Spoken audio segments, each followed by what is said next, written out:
આપણા મહાન તારનાર પ્રભુ ઈસુ ખ્રિસ્તમાં પ્રેમી સલામ.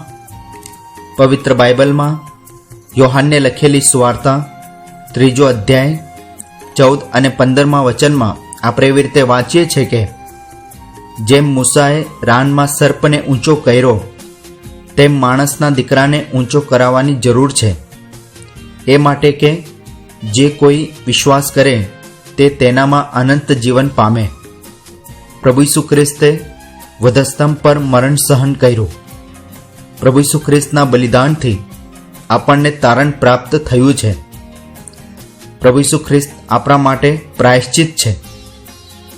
સગડાએ દેવની વિરુદ્ધ પાપ કર્યું છે અને દેવથી દૂર થઈ ગયા છે. દેવ સાથે સંગત રાખવા માટે પ્રાયશ્ચિત આપવું જરૂરી હતું. જે કોઈ પ્રભુ પર વિશ્વાસ રાખે છે તો પ્રભુ એ વ્યક્તિ માટે પ્રાયશ્ચિત થાય છે. દેવની નજરમાં એ વ્યક્તિ ન્યાય ગણાય છે.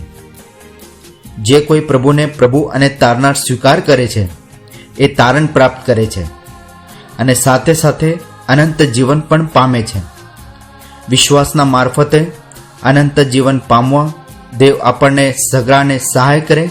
આભાર.